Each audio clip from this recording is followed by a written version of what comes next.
I just left the restaurant after waiting 30 minutes for a date to show up, and apparently I got stood up. I'm trying to do everything right to be a gentleman. I brought flowers. I've done everything to be just the kind of guy that would value somebody's time. Like, I'm just looking for my person. I mean, I want to be somebody's husband someday, father. I'm trying to do everything that's right, and I just get stood up. Like, my feelings didn't even matter. Sitting there eating a meal by myself. Like, LA and dating shouldn't even be this hard. It shouldn't be this hard to find somebody. It shouldn't be this difficult to fall in love. Ladies, tell me, what did I do wrong? I felt bad for the experience that he had, because to me, it sounds like this isn't the first time he's experienced rejection. He sounded so defeated. This wasn't about this particular date. This is about the way his dating life has gone so far. A lot of guys ain't really on that type of time, and like being sincere about it. Like, I want to be a husband. I want to be a father. Just fresh off the bat, I wouldn't necessarily trust a nigga that say some shit like that. Just same way, like a woman, like, you know what I'm saying? It's a little bit love, mommy. It's a little love, your mommy. first red flag right there, okay? But he said the thing. This motherfucker's crazy. Already. It's a red flag. I think at one point in time, I may have had 16 cases on my caseload. I would leave a house, get in the car, have a complete meltdown on the way to another house. And have to get like, listen, okay, Pamela, you got it. I would have to pull myself together, wipe my face off, let my eyes clear up, because I wasn't being attentive of how I was carrying all of that with me. And a lot of times I think new therapists don't think about their own mental health. With experience, there's a desensitization. That's right? Desensitization. Yeah. There's a desensitization that happens, unfortunately, whenever you do intensive work that I did, because I did intensive family intervention. Because it's intensive, you're constantly dealing with situations that are in crisis mode. So it's never, I'm having a good week. It was always on 10. Everybody's always on 10. Desensitized to your feelings or the feelings, or both? Yes. Okay. When I say desensitize my feelings, I don't mean the empathetic part. I mean the part of shock. Yourself. Yeah. Like, I don't get shocked about cases anymore. I don't get caught off guard if I see something in somebody's house, or if somebody tells me a really tragic, traumatic story. I don't have that same visceral reaction that I used to have when I first started. And that's because, no, I don't think in this profession. Or is it good? Now, I think in this profession that that ability to compartmentalize in that way is a good thing. I have to turn that off, because if I don't, I can't be at 100% to get into the situation and figure out how to help resolve it. You see what I'm saying? Like, if I'm just as distraught as y'all, then I can't hold it together enough to help the family find the resources that they need.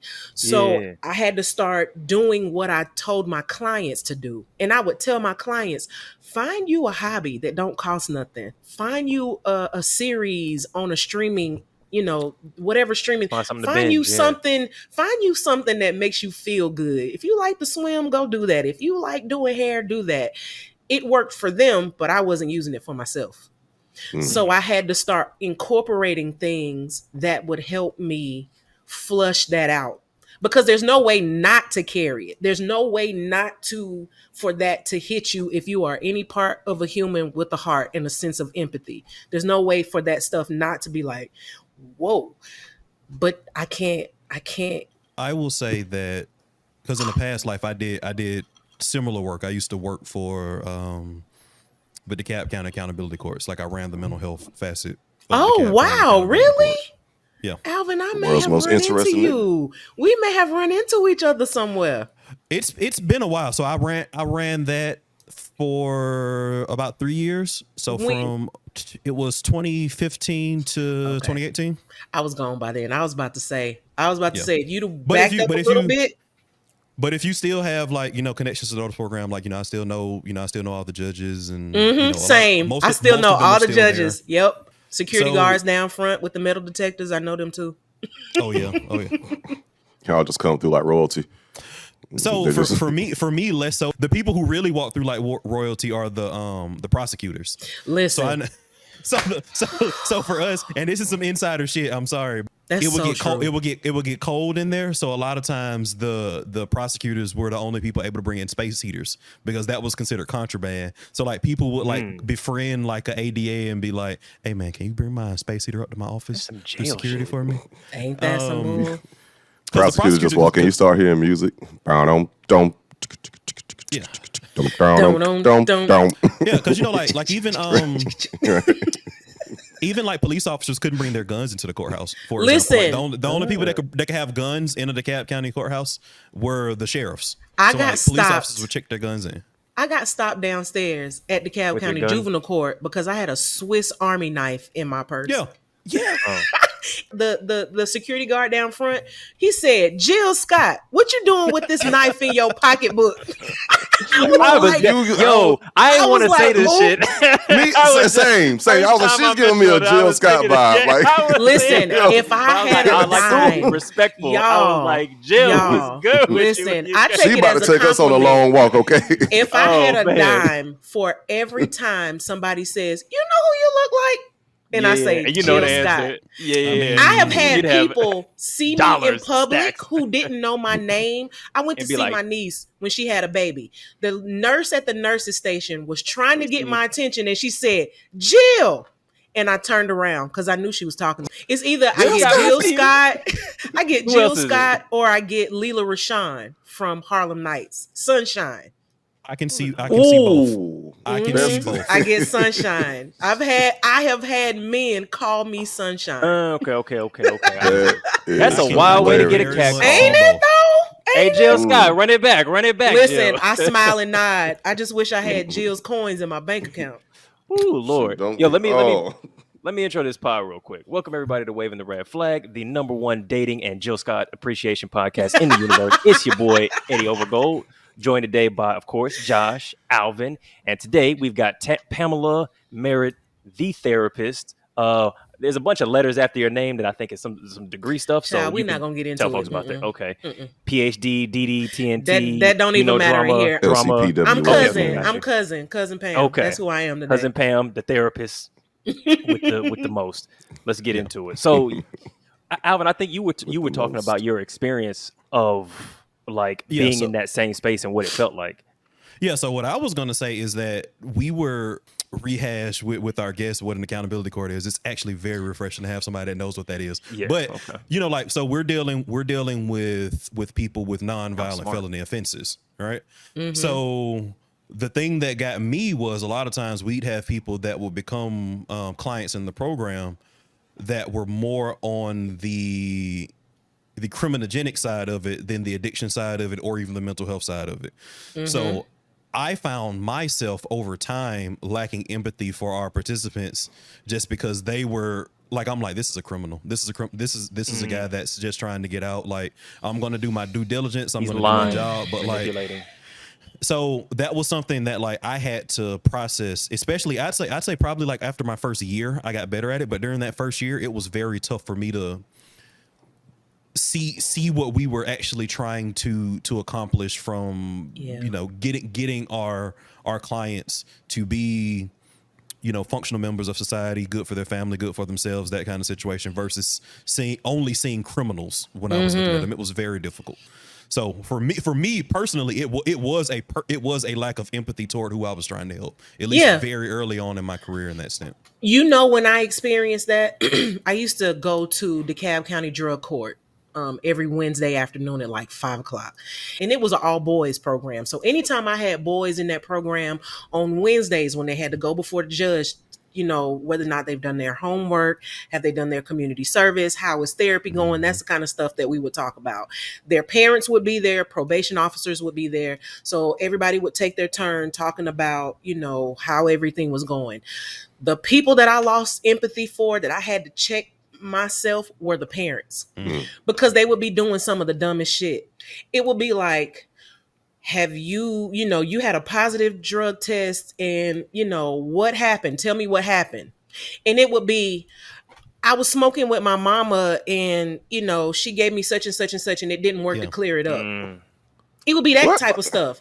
Or it would be situations of where the children were trying to escape the feeling of trauma. So I had a 14-year-old, y'all. I had a 14-year-old on my caseload. And during an argument, his mama told him he had AIDS. She had AIDS. She had passed it to him and kept it a secret. They got in an argument and she told him that no, it wasn't AIDS. She told him he was HIV positive. She told him that in an argument. Yeah. So he went on a drinking binge and a drug binge and showed up to court with a negative test. This was a 14-year-old. Had to spend the weekend. Grader. Yep, had to spend the weekend in juvie. But it was like, what do I do when me and my mama I told you so type shit? Like, that's why you got HIV. Like, what? Oh, yo, that's a wild one. Yep. See, that's why you got HIV. They were in therapy because of the tension in their relationship and the fracture in their relationship. So they didn't have good communication skills. They didn't have that type of bond. So when they argued like strangers on the street. So she told him that pain, just trying to hurt the other person. Trying to inflict pain. So, to your point, Alvin, that was the group that I had to constantly be like, okay, Pamela, everybody's moral compass is not the same. Everybody's idea of parenting is not the same. Grace. It was very tough for me to learn grace. Grace is like what I had to. It took me about a year. It took me about a year in that role before I finally got it.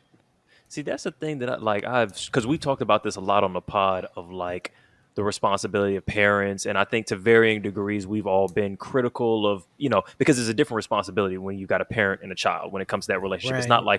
It's not like spouses. Here's the person who's responsible. Here's the person who's not. But through the course of this podcast and just conversations, I think I've grown a lot more like understanding that like everybody who's a parent is somebody else's kid, and there's no like instruction manual that tells you here's how you get up to speed to be a functional, healthy, responsible adult so that you can raise this other human being.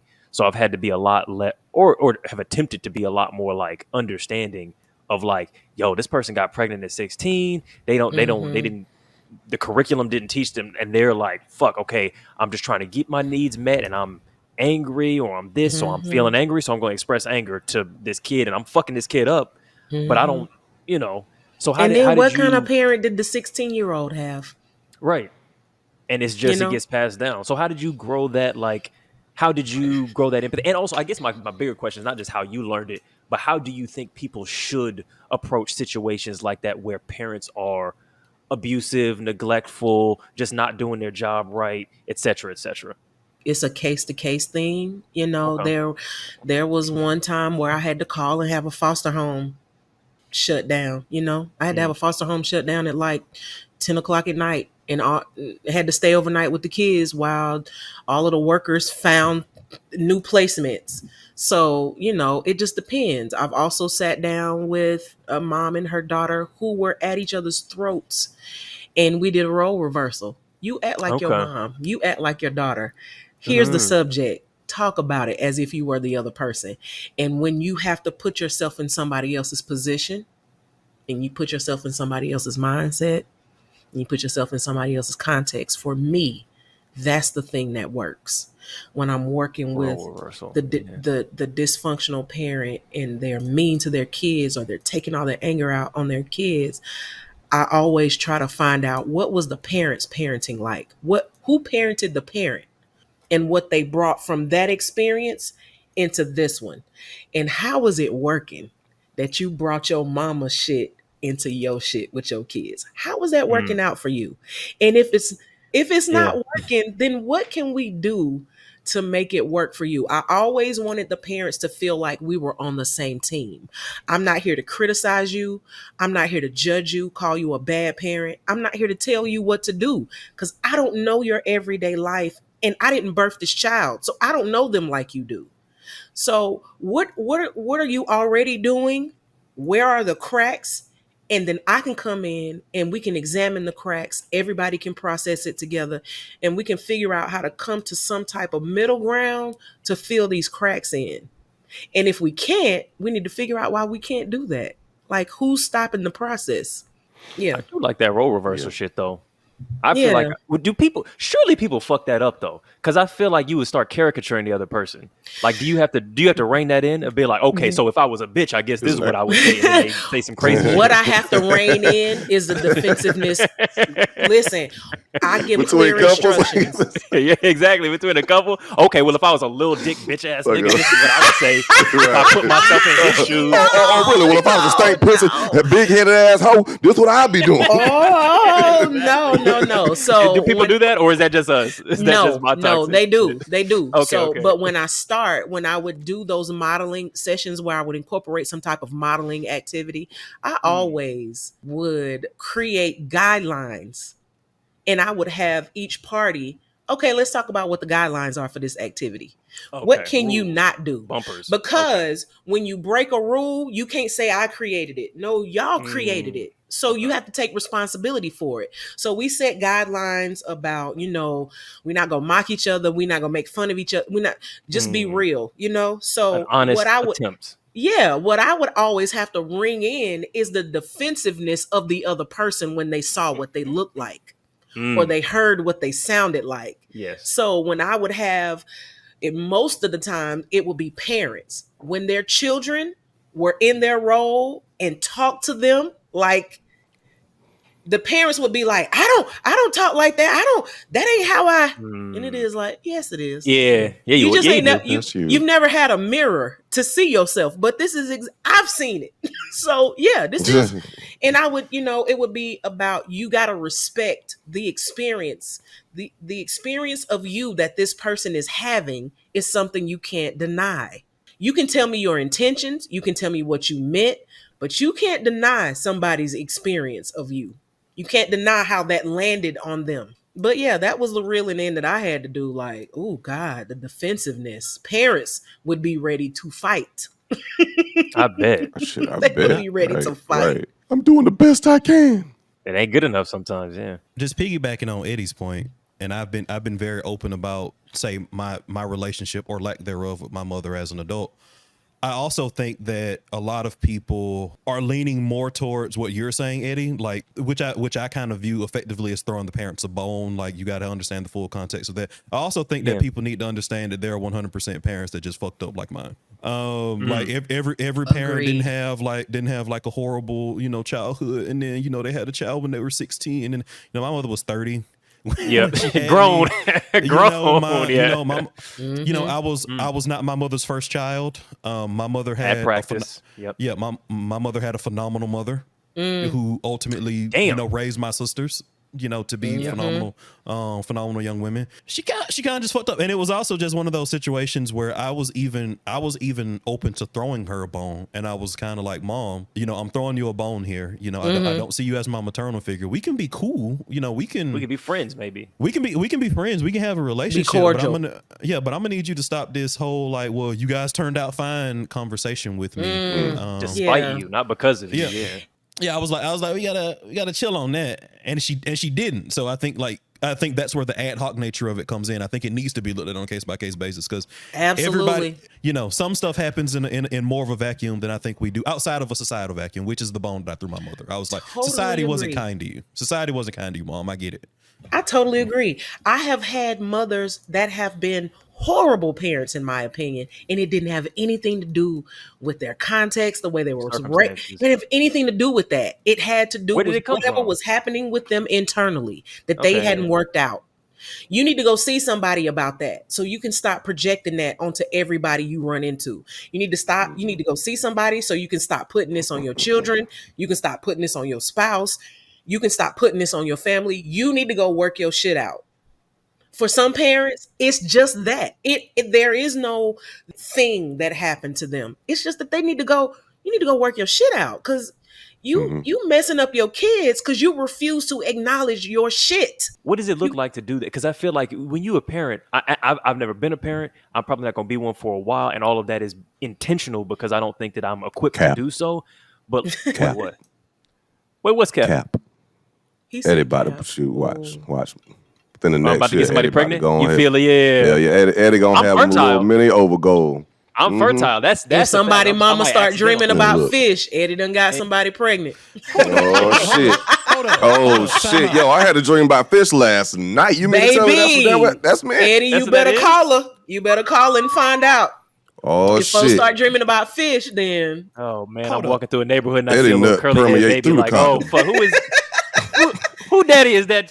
Whose child is that? That's actually a fear of mine. I be checking old girlfriends' Instagram just to see if I see somebody that like a child or the baby right that age look with like the right you. feature. Yeah, I've done that before. That is hilarious. Because that's terrible. That honestly is one like jail and that are two of my biggest like adult fears. Like largely. Yeah. But what I was going to ask is, what does it look like to do that as an adult? Because it seems like as an adult that doesn't have kids, having the time to figure your shit out in real time is like real resource heavy. And I know we kind of throw at people like, oh, just go to therapy. And it's like, that's not really financially or logistically at all. So I'm just thinking, and then you got to find a good therapist. Yeah, because it's not like toothpaste. It's not even like a doctor. You can find a therapist if you're poor. Yeah, but it's hard to find a match. But it's very a good one though. To find a match. Cultural, good match. Gender, it's not easy. Personality.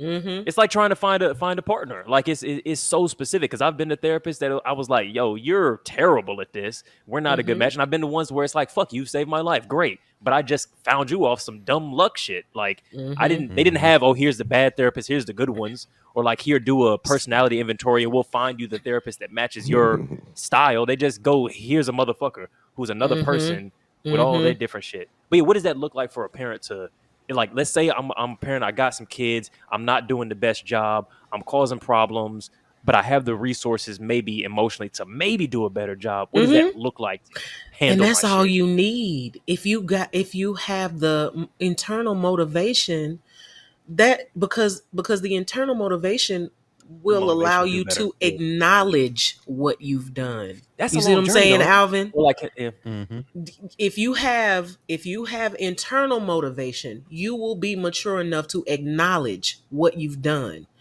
And then you will be mature enough to listen to other people's experience of you and figure out how you can live differently and impact people differently. Because I've had, come into contact with these situations. It's a situation where if somebody is willing to acknowledge what they've done and they're open to listening to how they've affected people, they want to do something different. Okay. So if I'm working with somebody who's open and the narrative of them is that they're mean and they yell all the time and they're defensive all the time, what they want to do is not be those things. So they're open to feedback from family. They're open to talking to their kids about how can I not be mean to you?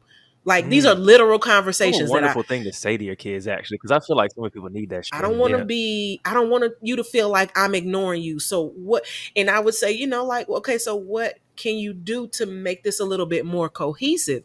Because therapy is expensive as shit. So, if you have a support system, you got friends, you got family who you trust that are wise, that can help you like turn that situation around bit by bit, because it's hard when you're talking about an adult who has been functioning in a certain way for a long time. I would always tell my clients, yeah, this is hard. This has been your normal functioning for 20 something years. So it's not going to undo itself in a week. It takes practice. But if you're open to the work that it takes to practice, you can get it. It's like learning a new skill. It's just, it just takes some work. And if people are willing to do the work, it can make some significant changes. But that's what it takes. It takes an acknowledgement. And if they're not, it don't matter what the fuck is available for them to do. No, it does not. Nope. I really like the image that you painted there of like, because it's people that are like, I feel like most people are trying to be decent, but it's hard because you gotta guard yourself, and I don't think that's necessarily a bad thing. You gotta watch out for your own well-being, but I think sometimes you get wrapped up in like, as a parent, you're defensive against your own child, maybe, which because your child is like your child can hurt your feelings. Like that's just because they're your kid don't mean that they can't like make you feel like shit. And we all have egos. We all have an ego, and so like we automatically get defensive when our egos get bruised. The last thing people want is for somebody to tell them that they're not a good parent. You ain't got to say nothing else. You ain't got to call out no specifics. All you got to do is insinuate that somebody's not a good parent. That's a whole argument. To the bone. Yeah, that's a whole argument. You got to be. Fuck? And ain't nothing like doing it as an adult child. Listen here, because I be doing it. And you tell your mama that she was you a turned bad out parent. great. What the fuck? Because I be doing it. I be like, wait a minute, you're not gonna say that and get away with it. That was a lie. The lie detector determined that was not true. Listen, I'm good for asking. What does that mean to you? Before I internalize this and get offended. Yeah, that's a good one. Before I internalize this and get offended, what does that mean to you? So I can make sure that I'm taking this. I fed you, I clothed you, I housed you, and that's it. So I'm the one that taught you emotional. Yeah. In Alvin's case, it's like, well, didn't I clothe me and house me and feed me? So. Because I need to know, like, do I need to be pissed or do I need to let it slide? Like, I want to be clear. Be compassionate, let shit go. That is a very good tactic. That is a very good. What do you mean? What does that mean to you? What does that mean for you specifically? When you say you'll never know how much I love you, what does that mean? Why wouldn't I know? Yeah. Yeah. Tell me. Because I love you this much. Yeah. No. That don't make my stomach tickle like you think it does. Like, I need to know what that means. Yeah. If you are a horrible parent, if it's been bad behavior. Yeah, you a horrible parent and you tell me I love you more than you will ever know. What does that mean? Because I'm not clear. No, that's some cult shit. That's some our actions are not gonna match our words. So we're gonna use the top shelfest words to like muddy up the fact that the action of love isn't being performed here. Like, I don't give a fuck about you love me. Like, that's I've seen how about that, but and I've seen how your love works, and I've heard that line used on other people. So I need to know what that means before you try to use that on me. Yeah, I need to know what it means. Yeah. All right, let's get into a little Twitter video thing. Did y'all see that? Did you see old buddy that got stood up on his date? Damn, that was the one I didn't click on. I did. I'll play it. You probably could watch a little bit now while we talking, Josh. It's not long. I'll bring it up. I'll play it for the whole everybody to just get everybody. Because your husband actually taught me how to do this. So let me hold on. Oh yeah, he done upgraded this low key yet. Hold on. So I just left the restaurant after waiting 30 minutes for a date to show up, and apparently I got stood up. I don't know what to say. Like, I'm trying to do everything right to be a gentleman. I brought flowers. I've been consistent talking with this girl for 2 weeks, trying to get to know what she likes, what she doesn't like. I made plans. I picked the restaurant, the day, and the time. I've done everything to be just the kind of guy that would value somebody's time. Like, I'm just looking for my person. I'm just looking for the one that I guess is out there for me. I mean, I want to be somebody's husband someday, father. I'm trying to do everything that's right, and I just get stood up. Like, my feelings didn't even matter. Sitting there eating a meal by myself and realizing that nobody even cares about people anymore. Like, LA and dating shouldn't even be this hard. It shouldn't be this hard to find somebody. It shouldn't be this difficult to fall in love, to be kind to one another. Like, what? Ladies, tell me, what did I do wrong? I don't know. I feel sorry for Ice Square over here. Somebody need to throw him some love. Yeah. Today was not a good day. I felt bad for him. I felt bad for the experience that he had, because to me, it sounds like this isn't the first time he's experienced rejection. That is the part that got definitely me. Not. To me, this wasn't about this particular date, like, altogether. I think this is about the way his dating life has gone so far. And so I felt bad for him, because I felt like, he's had this experience of rejection multiple times. Like, this isn't the first time he's experienced that. And I hate that for him, because it just sounds like he's running into some disingenuous people, which is what happens when you date. Especially these days, because the dating pool got piss in it. So I mean, that's part of what happens. Yeah, piss and Clorox. And once piss is in the pool, you can't get away from it. So you just gotta like develop some tough skin, unfortunately, and find a way for situations like that to not knock you down to the point where you feel like it's over for you. Because he sounded so defeated. I felt so bad for him because he sounded so defeated, and I was like, and confused and shit.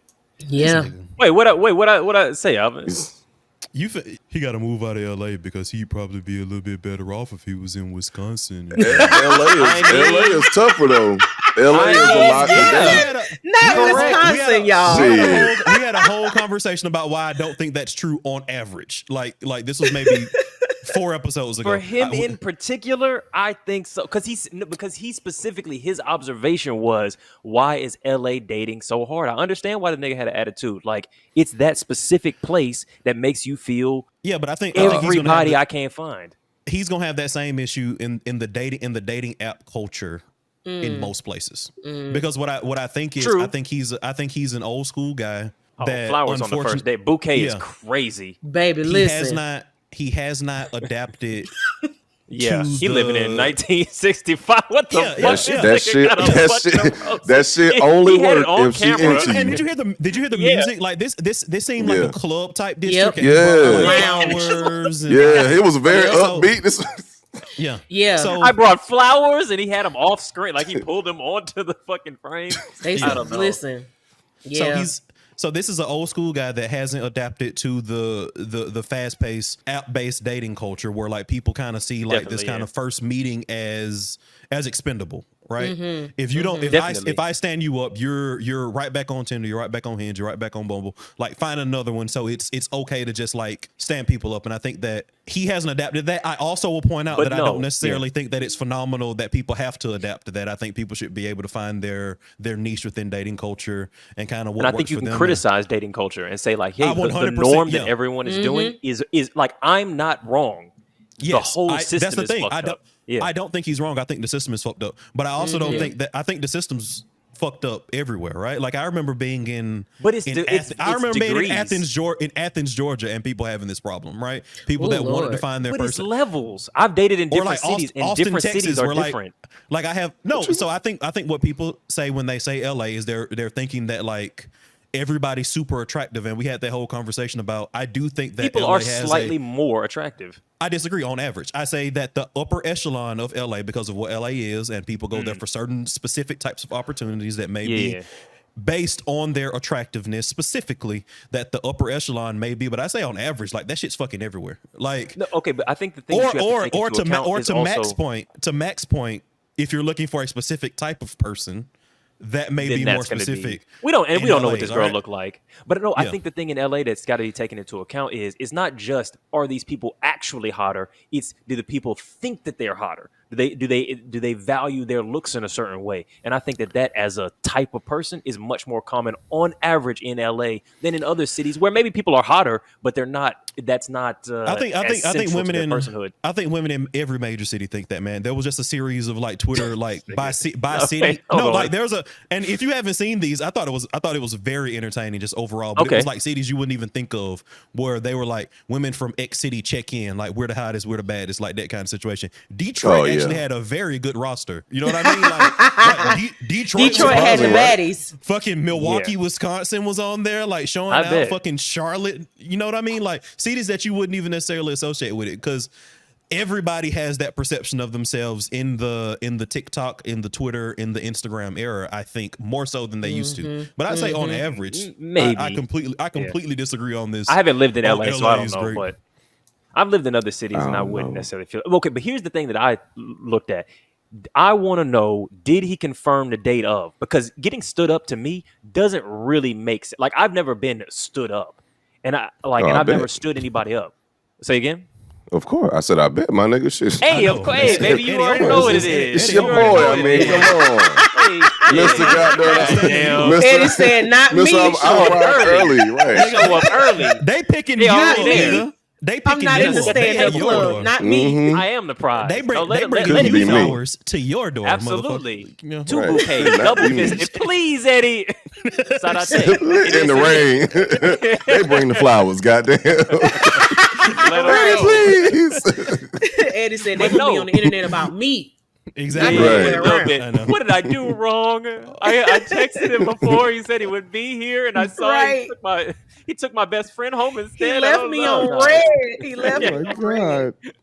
Not at all. But like, what I mean is, I'm not finna go to a venue if I haven't texted you that day. If it's Friday and we go, okay, we're meeting this Friday, I'm texting you. And even if it's next Friday, I'm texting you this Friday to confirm in a week out. Like, that's part of it. So if he didn't get a confirmation text and just showed up, did he get stood up, or did this motherfucker just not understand text? Man, well, what if he did confirm and she just maybe he did? I'm pretty sure he did. Because you think so? And she just didn't show up. Yeah, he did. Absolutely. I say well, then he fuck did. her. Yeah.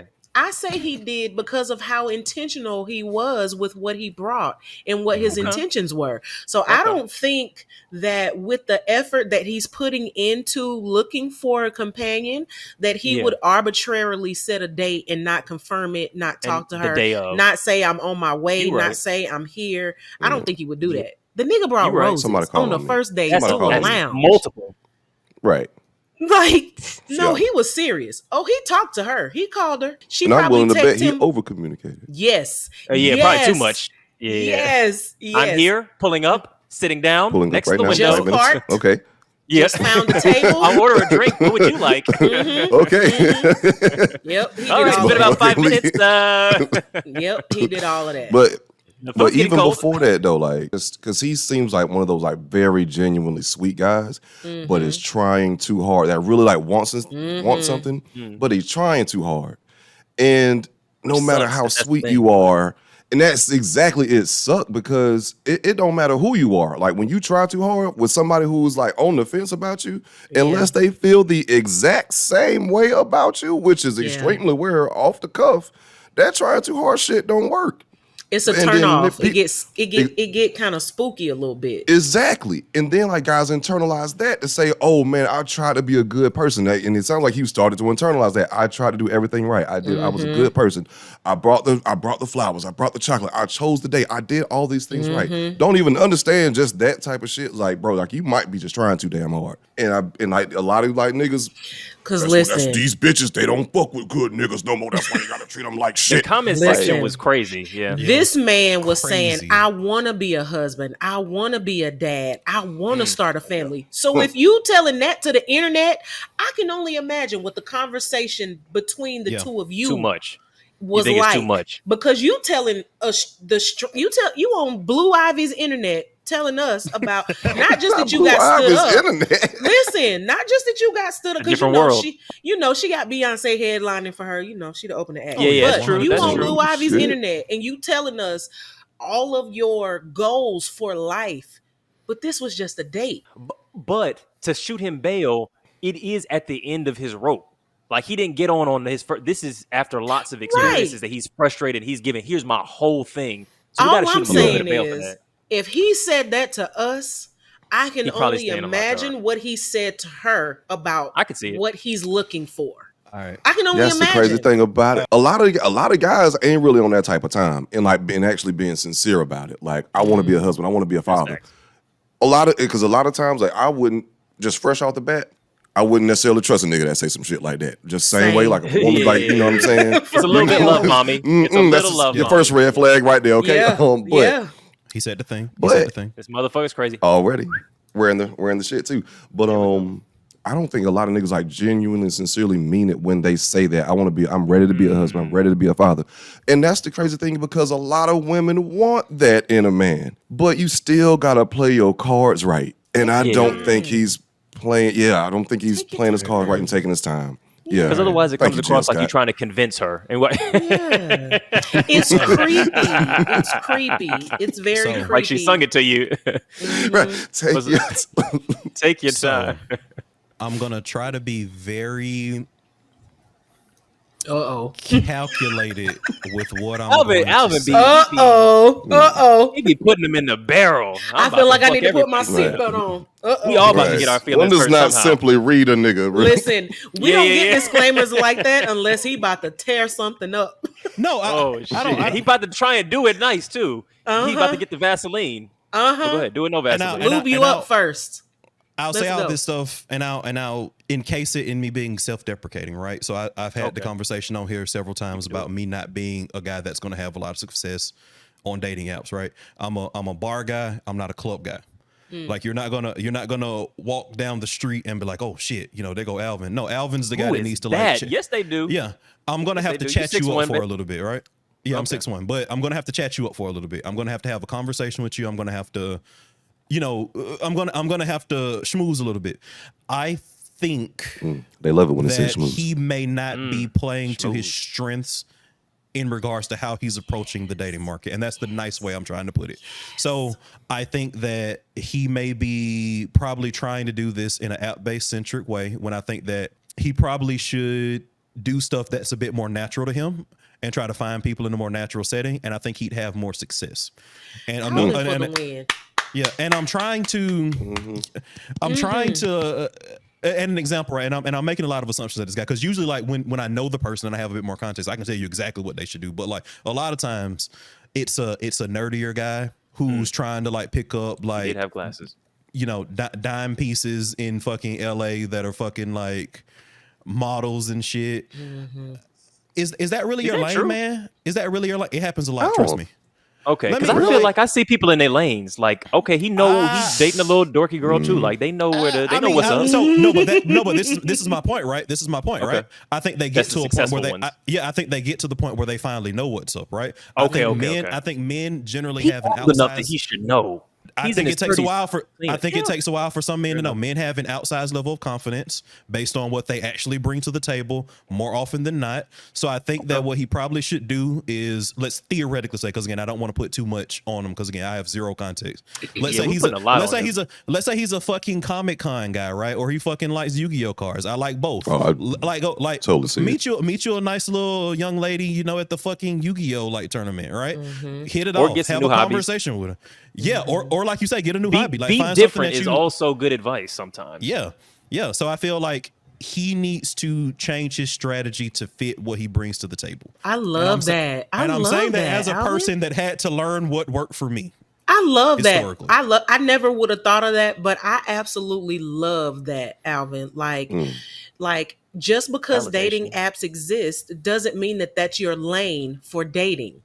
Your lane might be going out and meeting people in real time. Like, for him, I feel like what you just said he should do is that's exactly what he should do. I don't feel like the online dating culture, if that's what he's doing, I don't think that's his lane. But I also want to note that I do recognize that for a lot of people, that's more difficult. So I do think that saying that. Okay, cool. I just said it. Like, what you just said is like, this guy has bad aim, so he should learn how to use a sword. It's like, that's a way harder way to kill somebody. Yep. It's like, oh shit, I don't got no swag. Maybe I should just go get rich. Like, fuck, nigga, you just said you just said to eat, the most difficult shit. Yeah. And so then on top of that, build a business instead. And then on top of that, when you're talking about introverted, quote unquote, nerdy type of people, they might not be comfortable with face-to-face. The virtual thing might be more comfortable for them.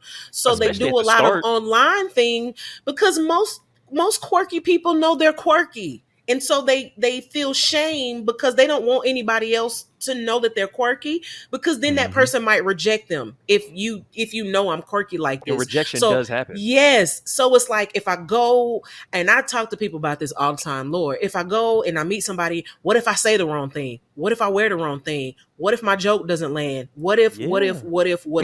But when you get online and nobody can see you, you have time to think about how you're going to respond. You have time to think about what your game, what your line is going to be, what your quip, what your wit is going to be. You have time. But I'm low key the opposite because that shit was anxiety inducing for me because the online, like the online stuff, like even texting, like sometimes I would get like anxiety just because I would just be in my head too much, overthinking shit. So yeah, I definitely get what you're saying. Like, you know, you can look up shit, you can put something together real quick, but I have definitely been on the side of niggas who are overthinking shit. It's not natural. I'm not just relying on myself. That I might be just forced to be like in like present moment with somebody. I remember I went on this one date, tried to over prepare for the motherfucker because I was always in my head like, they had chocolates and a teddy bear. Hell no. I always knew better than that bullshit. But yeah. Anyway, like not going. Anyway. I don't know. That seemed real specific. Like, did that happen to you? Nigga went on 3 dates with teddy bears and was like, I learned my lesson. Yeah. Moment. Well, it's in a similar vein. It's in a similar vein because it's trying to be overly prepared and just trying too hard instead of just letting shit be natural. And what I was about to say was like, I over prepared for one date and one of the most awkward dates I've ever had in my life where I was trying to like come up with questions to ask. I was looking in books. I was researching like dating books that had questions. And y'all know me. I can't, if I'm trying to like read some shit or like I'm trying to like remember some shit and then say some shit, it's not coming out clean. And like even the way it was just looking at me in the like background giving him advice while he was trying to type.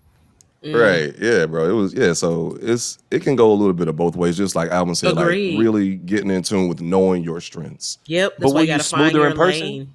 Like were you pulling up on people in the club like clean? I don't do that. Like that's not. Or really just like whatever the equivalent is. Because I'm just like as anxious as you might have been in text. Did you feel more comfortable being like, hey, like I saw you from across the whatever. I liked your style. Like what's your name? Like, are you doing that or? It depends, bro. Like I mean, like it just depends. Where like if there's like a vibe or whatever, cool. I can go up. Hey, and just have a regular conversation. Just ask questions, like relevant questions, and then get them talking. Then cool. My name is such and such. Or just give them a random compliment about some shit. Told y'all before. One of my favorite things to do when I get drunk is give drive-by compliments, and then that actually get them to stop. Like, not just keep on walking. It's a great feeling too. It's like, Sade, you look educated. Good, we love them drive-by compliments, Josh. On behalf of, we love those. Yes. Yeah. So good fellas out there has been tried, tested, and proven. But yeah, man, it's just really like again, echoing what Alvin said. Really figure out what works for you, like where your strong suit is. Yep. My last bit, just before we move on to another topic, I feel like I know there's a lot of our responses are based on the subtext of this conversation of like sexless men and women's standards and a lot of like internet dating, like pseudo red pill talking points that we're kind of pushing back against or like implicitly kind of responding to. In this one, though, I think even if Buddy is not matching himself well to the people he's going after, he's not like generating attractiveness in the right way. And we're talking about all that. I just want to say, like specifically, standing him up was wrong. Absolutely. And he just experienced a bad person in this situation. Absolutely. Yeah. And I want to start with that. Like, regardless of whether or not he was attractive, because we're making a lot of judgments. He got glass. He's got a little bit of a speech impediment. He doesn't have the bassiest voice, and we're kind of making some judgments on him. Ain't nobody say that shit. No, that was all very Nah. Ain't nobody say that shit. Eddie, I mean, we're making a whole lot of judgments. We didn't do that, Eddie. You did that. I'm gonna shoot you some that, Eddie. Eddie, I'm gonna shoot you some bail. Implicitly responded that, yeah. I was implicitly saying that he may have deficits in attractiveness versus what he's doing, but I don't necessarily think there's 100%. physical. Pamela, you was too. You called him quirky. I can't see him physical. We know what quirky means. I'm 100% leaning quirky, corny. That's what I'm leaning towards. Yeah. Ask Christian the next time y'all talk to him about how quirky I am. We're all quirky, but the point is that it's not conventionally attractive to be quirky. Yeah, my talk about quirkiness wasn't about his aesthetics. It was just about like maybe the way he acts or behaves or functions or thinks. And I said I'm on his swag at this point. I'm on like his way of moving through. I wasn't talking about drip. Eddie up here calling the man ugly. I know. Right, exactly. Ain't nobody say all that. I mean, he's probably got a club foot, you know. Right. He's not a looker either. We over here talking about Comic-Con. We over here talking about, gorgeous. And Eddie said this man got little dick energy. Eddie was like, if you're ugly, then I mean, you know. All right, this nigga Eddie trying to put us on the same time. He just wanted to say, nigga, if you just want to say you thought he was ugly, just say he was ugly then, nigga. Okay, I didn't say that. I know. Like, aside from the physical, I'm putting that on all of y'all.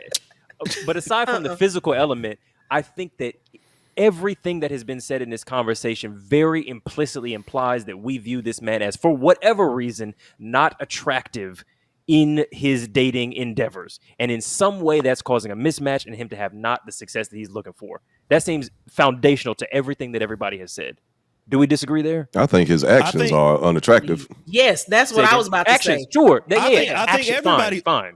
I agree, but my whole point was that everybody's unattractive in the context. It's the whole Albert Einstein fake ass quote about, like, you know, if I'm judging a fish on its ability to climb up a tree, then the motherfucker's gonna fail every time. I'm saying that he needs to find his fucking fishbowl. That's what I'm saying. That's I think it. everybody has he to needs find to their match fishbowl. who he is to his situation. Yeah, but I do think that a lot of people, some people have a fishbowl, some people have a pond, some people have a lake, some people have an ocean. It's not equal comparisons, because if you have a gorgeous person, they can pick up nerds too. Like, they're not getting rejected in that. Like, being a pretty privilege exists. Like, social adeptness privilege exists. These things are all real, and I think we all identified that this is a guy with a smaller fishbowl, and that's what everybody was responding to. Even if y'all want to gaslight me a little bit, I feel like that's 100% what I'm saying. About. That's 100% what I'm saying, just for a different reason than you said initially. Yeah. Okay.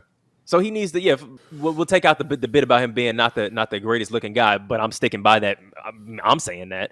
But regardless, even if you don't find somebody attractive and you don't want to go on a date and they start weirding you out a little bit, cancel. Hey, I can't make it. Hey, I'm not feeling it. Hey, you know what? I think I'm actually, like, I dove. You can lie too.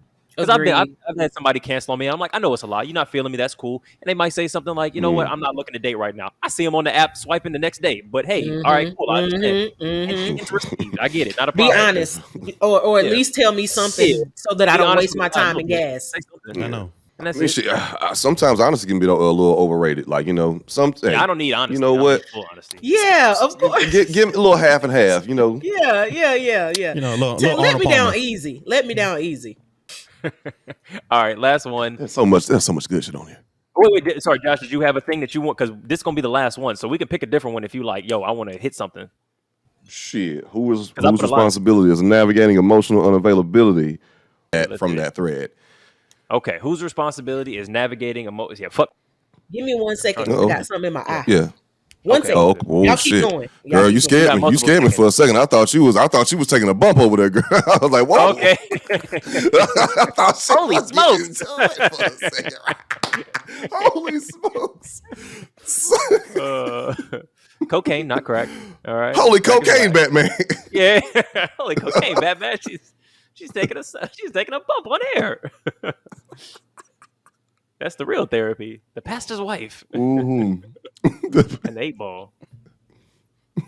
I've never like a Nancy Drew book. I've never not been shocked like a motherfucker whenever I seen somebody take a bump in like a bathroom. Like, that shit shocks me. It's like I feel like a little kid. It throws me up. Yeah, I feel like a child every single time I've seen it. Now I was at a house party and motherfuckers started doing bumps of ketamine, and I was like, I was having a conversation and she was just like, oh yeah, you know, I have some ketamine. I was like, yeah. So as we were saying, I was like, damn, I'm really an adult. Like, am I allowed to be here? Yeah. This is like some movie shit. Like, also, just being real, ketamine seems like an Eddie drug. Like, if you were gonna do a drug like on the regular, it seems like it would really be that's ketamine. Special K. Yeah. What makes you think that? Because I'm not getting that vibe. It's just, it seems like a that shit is a horse tranquilizer. It seems like an artsy, like, culture drug. Like, it's like, does it? Yeah, people in the if you said LSD, like, maybe, or I could see that. If you said mushrooms, I could totally see that. I but see ketamine? both of those also. Okay. Those make sense to me. Like, I get what stereotype you're putting on me, but but ketamine seems rough. That's a hard drug. That's up there with like meth. That's Walter But you White. said you wanted to do meth? When I die, you said not like now. He also specifically said heroin. What did I jump back Yes. in? Okay, thank you. Yeah. That's Forgive me. We want to get on that ride. No, that's okay. We were just something on top of my contact lens, and it felt like That's death. So I had to go. We were just. Are you good now, though? Yes. Yeah. You all right? Okay. Yeah. I came back to meth and smoking crack and what happened? Because we thought when you were fiddling with your eye, we thought you were doing a bump of cocaine, but then you clarified that you were not. It looked just like you was going. You went to it. I was like, whoa. No. Oh my God. Oh, baby, I got something in my eye. I can't feel my face. Because it was the worst lie ever. Oh, that's so terrible, y'all. That is so terrible. No. No. That's good. Yeah. No bumps. No bumps of cocaine. We believe you. Y'all might see me smoke a little weed, but no. Cocaine. All right. Wait, never? No. I have an addictive personality. I have an addictive personality. So even you like the party, girl? Even if I had an inclination to do a bump of cocaine, I wouldn't. You wouldn't. Then I would Same for me. I'm like, and that's your personality now. Once I find something I like, that's it. I'm stuck on. I get fixated on it, so I don't need to do. No. Yeah. Okay. My dad warned me against that shit. He was like, "Don't whatever you do, don't do cocaine." Cocaine. I heard. I think he might have saved my life too. Yep. Yeah, I never had it. I'm good on that. But yeah, I'm gonna try all the drugs. Too. Like I'm just gonna speed run them between like 90 and 100. I'm just gonna hit every drug until I'm die. And then you're not gonna die. You're gonna be sick, and you're gonna live. I'm gonna be awake. Wait, I'm gonna be awake. You're gonna live to be like 112. I'm gonna live to 105. Yes. Just high as fuck. This nigga ain't gonna never come down. Just running on meth and cocaine. You're gonna do all them drugs, thinking you close to death, and then you're gonna live another. I'm seeing in 7 years. dimensions. Yeah, just the oldest crack addict ever to exist. Meth head. You're gonna have the Guinness Book of World Records for the I'm old as fuck, still trying to fuck women. Like, come on, I'll get it up. Lord. Okay, so the question was, whose responsibility is navigating emotional unavailability? Let me read off these messages to give context to everybody listening and pull them up. So first one, emotionally unavailable men will breadcrumb you to death by feeding you little things that make you like him and will neglect giving you the things you actually want and need from them, even when you directly ask for them. That's manipulation. Next one is, that's why they'll give you flowers when you're mad instead of actually fixing the issue. Fixing the issue is the hard part. Most men are emotionally unavailable, are unaware that they are and where it stems from. That's why more men need to be in therapy. Old boy responds, take accountability and leave. She responds, take accountability and learn yourself and intentions when dealing with someone, communicating them clearly so there's no confusion. Thanks. And then there's a bit of back and forth, but I think that's the good setup of this context. So what's the question? So the question is in situations like this where, because it's a topic that comes up a lot, which is that usually it's talked about a man. A woman wants something from a relationship, whether it's commitment, whether or not it's intimacy, whether it's just being treated kinder, whether it's a label, those kinds of things. And men being emotionally unavailable and then breadcrumbing them with like, oh, baby, I don't like labels, but we'll figure it out. Fake future projection, that kind of thing. Having lots of intimacy, but not like maybe sexual intimacy, but not going that further step. And the question I think that sprung up to me was, whose responsibility is it in those moments to communicate that emotional unavailability, to recognize it and to leave? Because my answer would be, it depends on the situation. Some of these situations, I agree, are breadcrumbing and manipulation. Some of these are a person refusing to take no as an answer. A guy has said, I'm not interested in this relationship of this kind. I'm interested in kindness with you. I'm interested in casual sex. I'm interested in what we are. Your upsetness about the fact that it's not and never will be more is not I'm not available to you, and you can't make me available to you. But motherfuckers do manipulate that shit and be like, oh no, baby, next year we're gonna get married, da-da-da. So my question is, as a therapist, whose responsibility is what? How do we navigate what's what? How do we know if we're the one tripping, etc.? You know? Everybody's. It's everybody's responsibility. Okay. Because if you got a situation where what is your boundary? How long are you gonna eat the breadcrumbs before you say, you know what? I desire something different. So the breadcrumbs are cool for whoever, but not for me. That's my boundary. So I'm out. You also are responsible for communicating how you feel honestly. And then when you see that the other person isn't acting in this relationship according to the boundaries that you set, you need to leave. So if you're the breadcrumber and you have no intention on making this a solid thing, because it was X, Y, and Z, and that's all it's going to be. When you see that I am acting like D, E, and F, you need to go. Because I'm not operating in the boundaries for the relationship. I'm not acting like this is a situationship. I'm acting like I can change your mind. And we're going to go from a situationship to a relationship. So if you get that vibe from your partner that they want a relationship when the agreement was a situationship, then you need to leave. Yes. If you're in a situation where you have expressed what you want, how long do you take the breadcrumbs before you take responsibility for leaving? So everybody got to be responsible. Because I can't put it on you because you breadcrumbing me and say, well, it's your fault. You need to get your shit together. Girl, get your shit together and figure out what your boundaries are. Because if you've been sitting around and been promised marriage for 5 out of the 6 years, that's on you. That's not on him. That's a lying ass nigga though. And that 5 times, that's a lot. But listen though, why does he have... Where does he get the motivation to stop being a lying ass nigga if it ain't no boundaries? If I want to keep this with you, and I know telling you, baby, we'll get married next year. We'll get married as soon as my finances work out. We'll get married as soon as I get this job. We'll get married as soon as I get this house. Sometimes it's genuine. It could absolutely be, but you still have to cut. You still have to cut it off. But the other person still has to say what their boundary is. Yeah. Because even if it takes you 5 years to get it sorted, I love you. No. If I hire contractors, if I'm talking to contractors about building me a house, they keep running and this contractor tells me it'll take us 3 years. This contractor says it'll take us 5. And I say, well, I want to go with the person that's 3 years. But then I find out that the shit gonna fall apart if it's built in 3 years. And then the person that takes 5 is going to build me something sturdy. But then somebody else comes along that I really like and tells me that they can build my house in 10, but it's going to be a whole bunch of stuff that I have to wait. Like, guess who I'm going to go with? You get 5-year contract. I'm going to get the 5-year contract because that works for me. The 10-year additional whatever might work for somebody else. The 3-year home that the 3 little pigs had might work for somebody else, but I need something that's certain and safe. So I'm going to go with what aligns with my desires. I'm not about to be sitting around with no nigga and I want to get married and have babies and he keep dropping breadcrumbs like we playing Hansel and Gretel. I'm not doing that. And he could be a good dude, but he's good for somebody else. Yeah.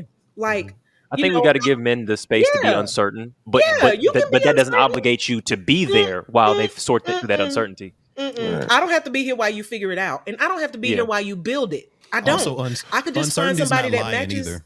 No, it's not. It's not. Uncertainty and lying are 2 different things. Yeah. I think also, like, because I want to give a little bit, because I agree with you, Pamela, but I think a thing that I always worry about in these conversations about like accountability and leaving and enforcing your boundaries is, and I've said this before on multiple different kind of related topics, is that I feel like if a person takes advantage of you and you allow them to take advantage of you, they are still the primary responsible person for the harm that happens to you. So in a situation like this, I'm like, yeah, cool. You need to leave and that's good. But I don't want to put words that feel like blame on you for staying through that 10-year contract. For me, it's not an either or. It's not it's not about a right or wrong. That's why I said everybody has responsibility. Because if somebody's manipulating me, it doesn't take away my responsibility just because I'm being manipulated. Because I'm going to tell you what, there are emotions and feelings that come along with somebody manipulating you. It doesn't feel good. So at the moment where I don't feel good, that's when I need to make a decision. The onus is on the manipulator. But when I have those feelings that tell me this shit ain't right, I still have a responsibility. This don't feel myself. good. Thank you. I have a responsibility to honor myself and get the hell up out of that. I can't put that on the other person. Like, I can't do that. You know. Thank you. Like, oh my God. Like, I swear to God, so many people don't understand that. Just that concept. It's like, yes, manipulation is wrong. Like, a person shouldn't be out here manipulating somebody, but like, come on, like. How long are you going to sit in this situation and allow yourself to be treated like this or to feel bad? And then it's just like, oh, the other person, like, no, like you got some onus in this. Like, you still have to take care of yourself. You still got to love your damn self. Yeah. Come on, like, stand up for yourself. Do something. Don't call me and tell me how trifling he is over and over and over. Don't call me and tell me he lied to you over and over and over. Yeah. Don't tell me that he told you one thing, you found out something else, and then you call me and justify it. Don't do that over and over and over, because that part of it is your responsibility. Once you recognize this don't feel good, this don't feel right, my gut telling me something else, you need to investigate that. But if you sit with it and you justify it and you make excuses and you keep going along and keep getting your feelings hurt when you know that shit don't feel good, that is on you. That ain't on the person that's manipulating you. That's on you, because you got to honor yourself. That's the language that I struggle with, because on you, because like I understand at the most literal sense what you and Josh are saying. That makes sense to me, which is saying it doesn't matter whose fault it is. It doesn't matter who's right or wrong here. It's about what responsibility do I have to taking care of myself. Sure. But I think when we put that out in the ether and we're having this like larger social media platform conversation, there's so much rhetoric which tries to place the bad behavior of specifically men on the women that they're hurting. And I'm like, that once we say it's on you, that you missing me. That suggests something. Okay, yeah. His behavior ain't on her. Yeah. His behavior is not on her. Okay.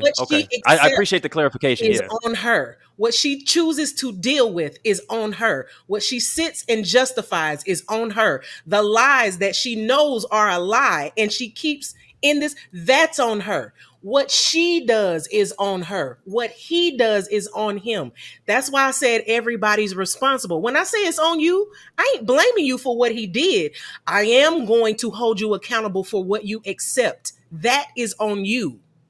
You see what I'm saying? So I'm not blaming the person being taken advantage of. No, I'm not blaming you because he lied to you, cheated on you, manipulated you. But what I'm going to hold you accountable for is how much of this do you tolerate? How much of this are you going to justify?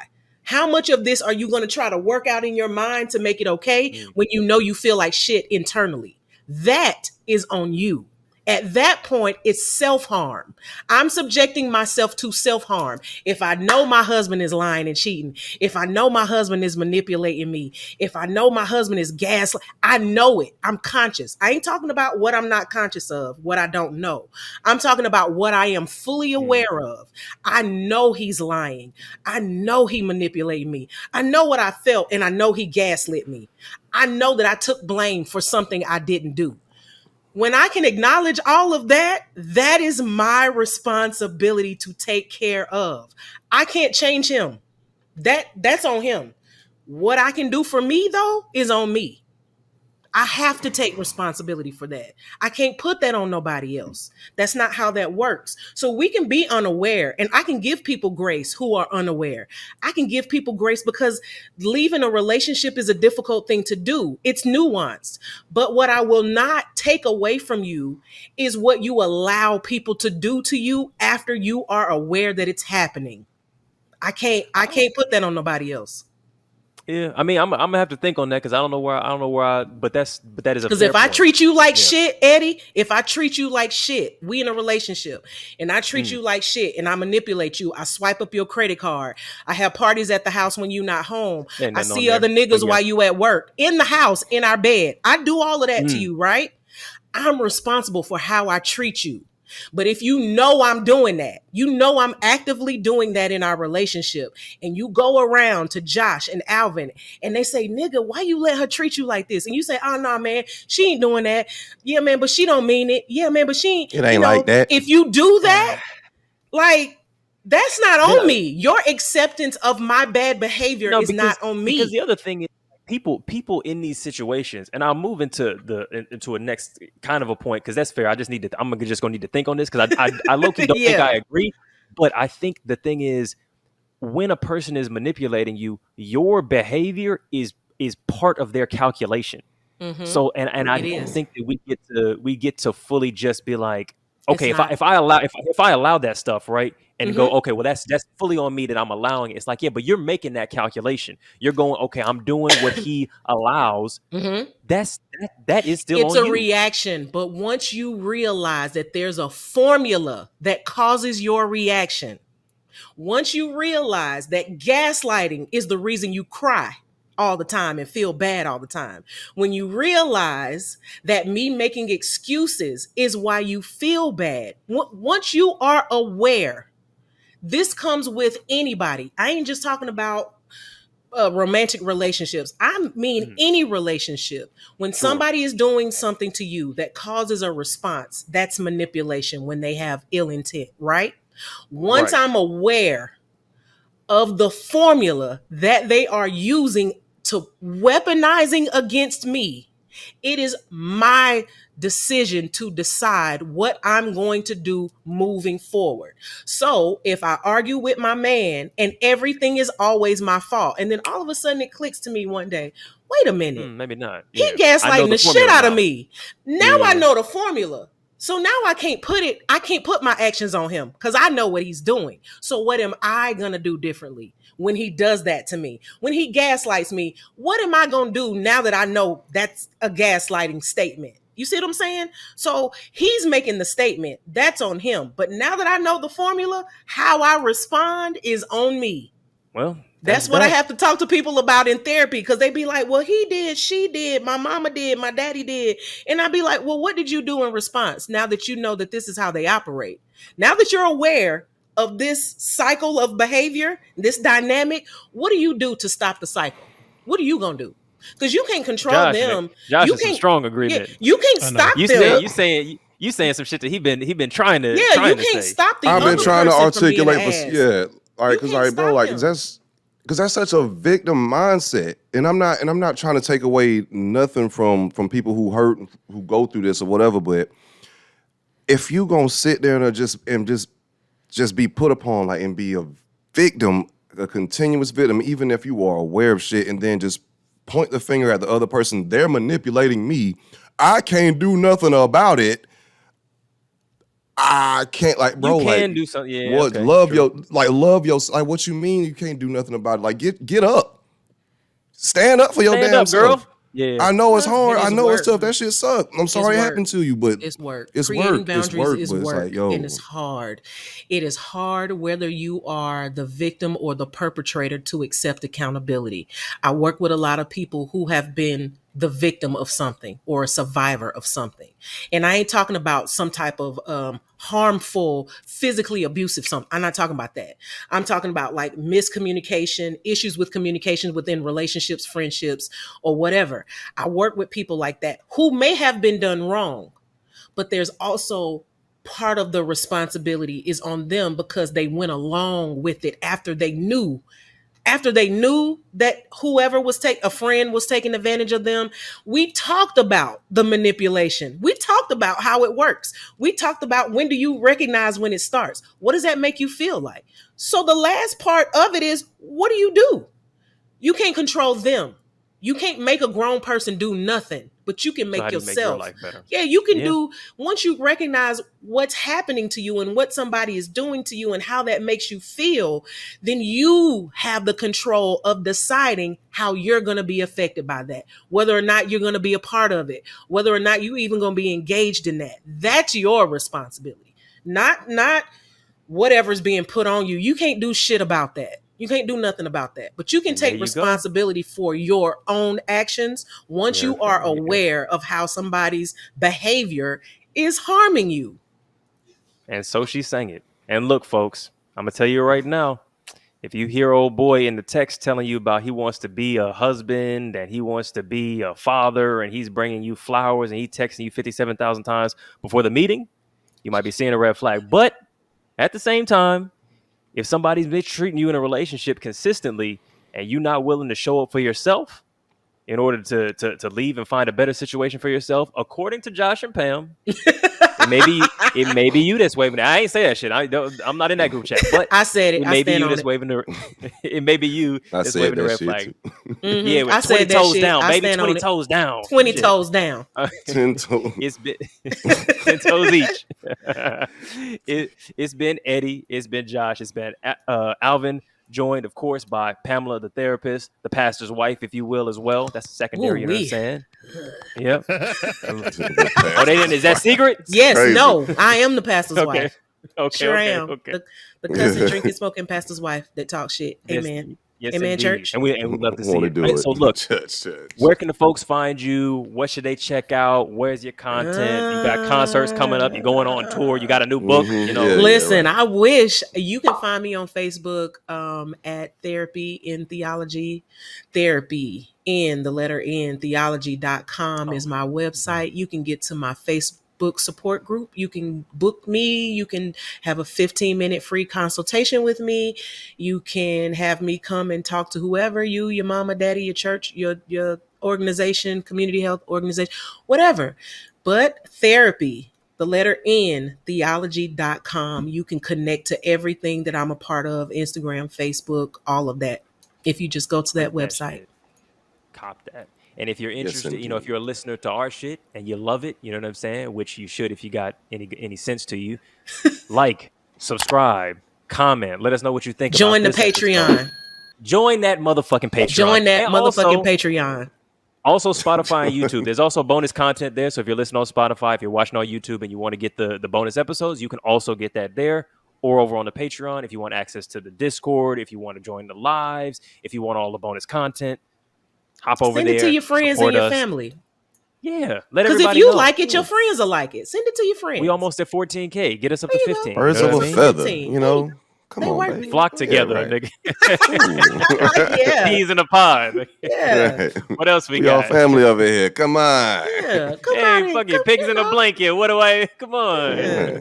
It's all in the family. Forget about it. All right. You got the baba and I got the ganoush. Come on. Yeah. You got the gefilte fish. I don't know. That's the wrong stereotype. That's a different cuisine. But you know what I'm saying. Go to bed, everybody. You know what I'm saying. Put your kids to bed. Eat something. Have a good night. All right. That's it. That's the podcast.